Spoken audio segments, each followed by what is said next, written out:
Hi everyone, welcome to Divine Sacred Tarot. I am so incredibly grateful that I get to do this for you guys. I always have these random ideas of, oh, this message needs to be spoken about, or this current reading needs to be shared. And it's so funny because I have literally had the best morning. And I understand not everybody else is going to have those types of mornings, right? Like I feel like I think I said I'm in my red era because I've been wearing a lot of red lipstick. I'm really loving the color red. I mean, I'm loving these autumn vibes, which is when I'm recording this. But whenever you are seeing this, you're actually receiving this bespoke high level frequency because there is a reason, and I keep telling you that, guys, there is a reason why my channel isn't blown up. And there is a reason for that because there are certain specific frequencies that will only resonate with my channel. And you may not necessarily resonate with leaking life force in the name of love. And I probably put stop it as like I don't know, a claim for individuals to not do it. But I feel like for whoever this video has been called to, or you're drawn to listen to this reading, you've already gone through this. Like you already know how much leaking, how much life force energy has been eradicated from you because you've gone through that lesson, you've gone through that experience. Um, I know personally, I was such a giver. I'm such a nurturer. I'm such a yeah, it was basically me giving over to a lot of people. And it's almost like that's one of my love languages, like taking care of people. And a lot of times you end up doing that, but you forget that actually it wasn't for you to do it unconditionally, but it was for you to understand not that won't be reciprocated directly back from the person you're giving it to, right? Um, you are unequivocally able to love unconditionally. But what you've been told, because you're giving loving nature, is you would give unconditionally, and people would take advantage of that. And so you were given the opportunity to understand that you no longer could be taken advantage of. That those people that you would help are divinely instructed in your path, and the other people that you're helping is just an energetic frequency. So you may not necessarily need to come into contact with them in order for you to help them. Now, there is this type of love when it becomes a survival strategy, right? I feel as if there are certain people who have resonated with this message so far that you know the difference between chemistry and the difference between devotion, the difference between extraction, trauma bonding, surrender. You understand what your nervous system is telling you so you don't collapse, but then you can survive. Now, a lot of individuals have learned that we have confused chemistry for safety, for passion, for belonging. And then we collapse for surrender. And that's not love. That is not the love that you deserve. You are able to love unconditionally, but not everybody deserves the unconditional love that you give. You can love them from afar, but you don't need to necessarily be in contact with them. So you are being able to be replenished. You are able to reoxygenate yourself into a sacred love that doesn't drain you.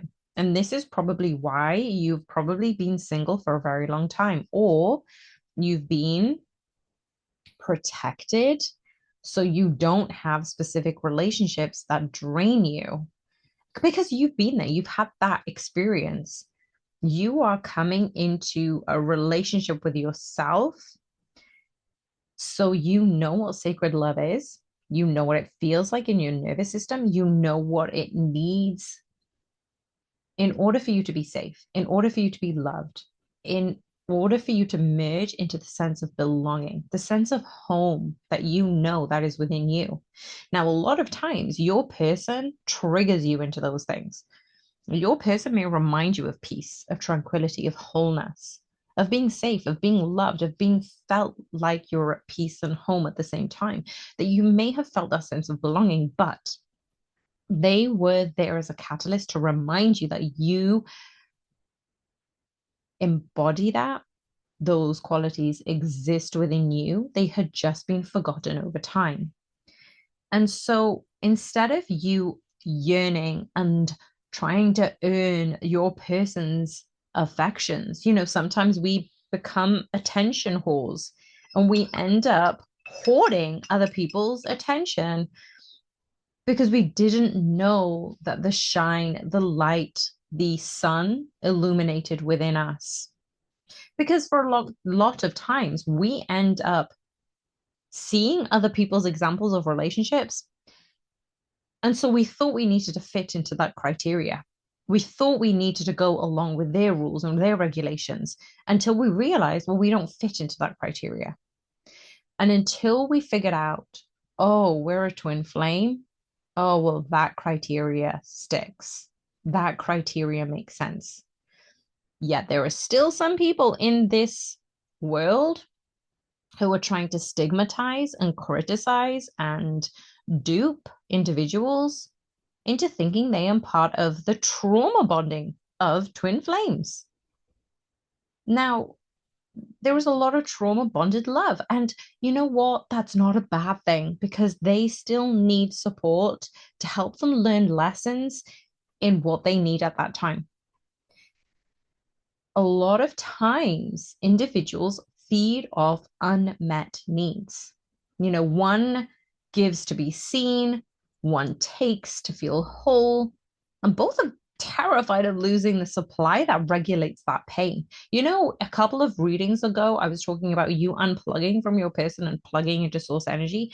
That is the energetic economy that you are now living in. So instead of using the loss and the pain and the trauma to help feed you and each other, you're actually eliminating the energetic economy of scarcity. Now, you are in this sacred sexuality of extraction, which actually sometimes even hides behind intensity. And when Eros becomes a way to fill the emptiness rather than to merge with truth, you don't make love, you consume energy. And sacred union begins when pleasure becomes presence, not a substitute for the love that never came. You are understanding that your true level of intimacy doesn't take from you. This is why when we say be careful who you label a twin flame, because they shouldn't energetically deplete you. Now, whether your attention, your focus ends up going on them and they are indirectly energetically depleting you, you are being tested to come back to source energy, to come back to yourself, to circulate the intimacy with yourself, to dance with mutual regulation between you, source, and your partner. This isn't about mutual depletion. You are being reinforced to don't lose yourself in love. Let me just repeat that. You are being reinforced to not lose yourself in love. You are being asked to remember yourself more deeply throughout it. Now, isn't that the crux of the twin flame journey? How many of you, tell me in the comments, please do comment when I ask, how many of you have understood yourself so much more because of your twin flame? Not because they were directly influencing, telling you what to do, how to do it, the way to do it. Oh my goodness, I've been in relationships where I felt so small. I felt that I deserved to be in the shadows. I believed that was my place. And I met my twin flame. I didn't obviously know they were that at the time, but I really felt understood within myself, learning to feel stillness and safety and peace within myself because they cracked open the version of that within them, which mirrors it's within me. Obviously, I didn't know any of this at the time, but we begin to learn how to feel safe in stillness. After lots of times just trying to sit in meditation and, driving myself crazy. But this is about the restoration of balance within our own body to feel safe and at home and at peace, grounded in our own energy. Now, acknowledging that we are able to give and receive for ourselves. Now, the reason why I said I've had the best morning is because I was able to give and receive for myself. I was able to meet my desire without needing to rescue somebody else. And a lot of times we end up leaking that life force energy in the name of love, but you don't need to feel small. You don't have to disappear to feel connected. You don't have to give yourself away to be loved. And you don't need to do that to earn the love. Now, it's really interesting because a lot of spiritual people love to manifest love, right? There are so many, there were so few who are willing to stay when the love starts mirroring their shadows. And that's what I really wanted to talk about today.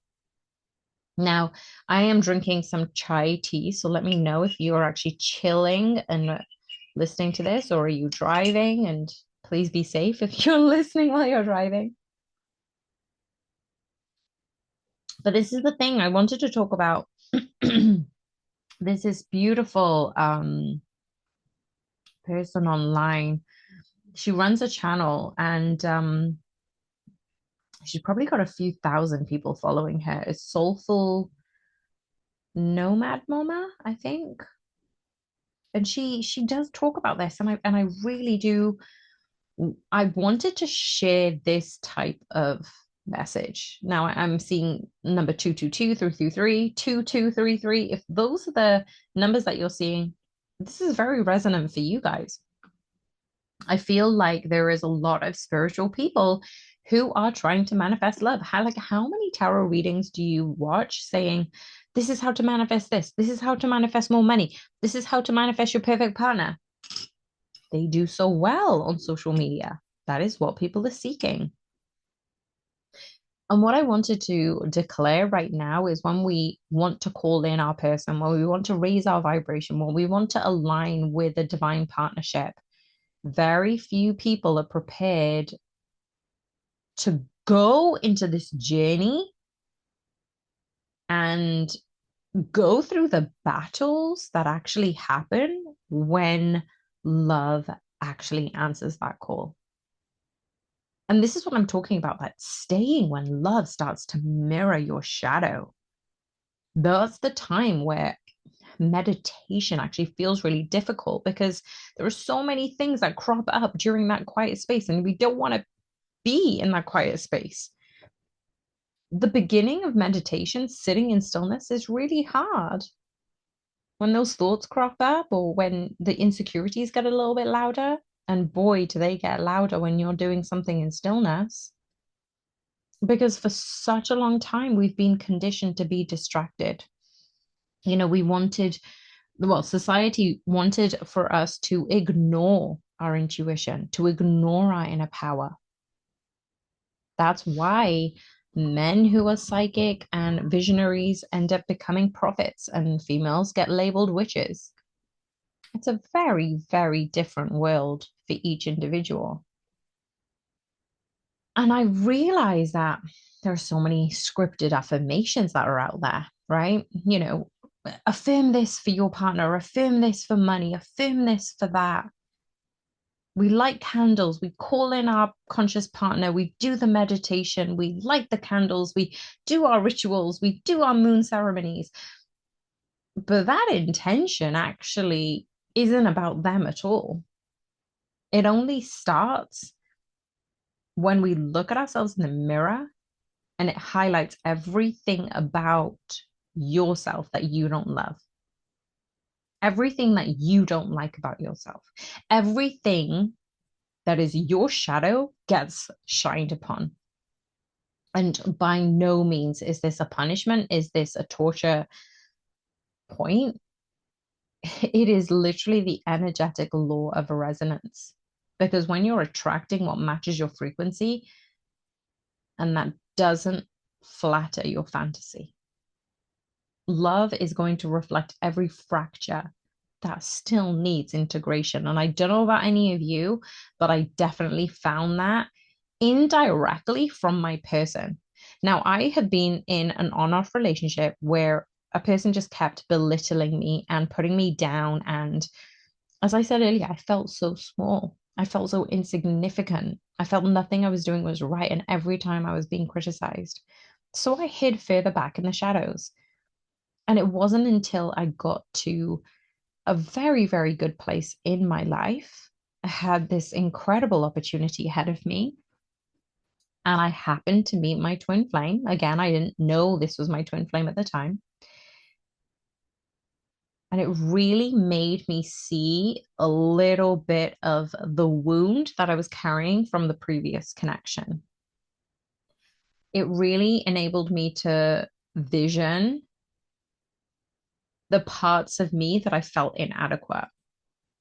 It made me accept what defenses I was putting up, particularly the things that I was shoving away, because that was kind of mirrored with my person, which is really funny.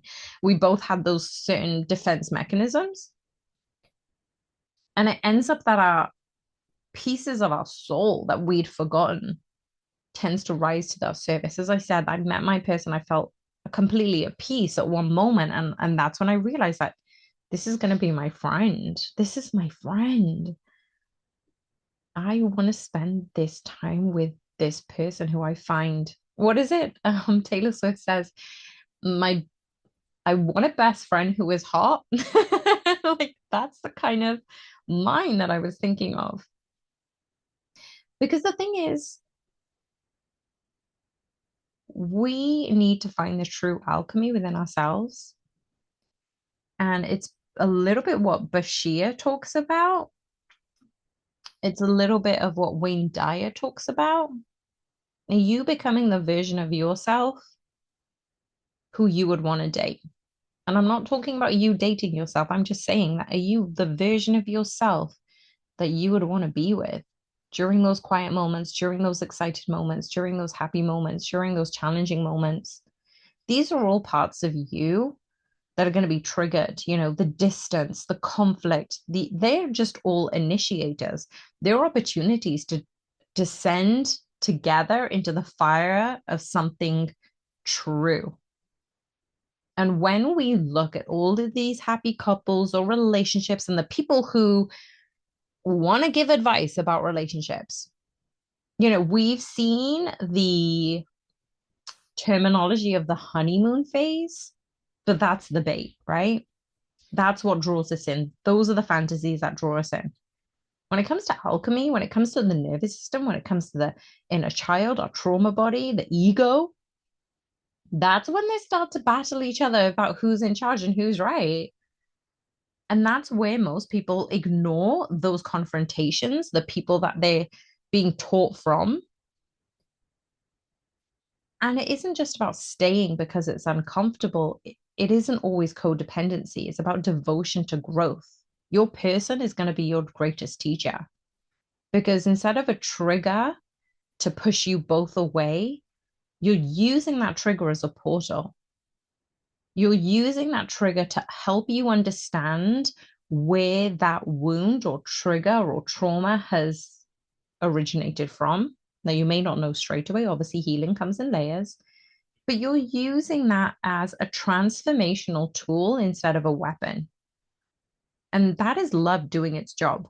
Love isn't really meant to keep you safe, but it feels safe. It's meant to make you feel whole within yourself.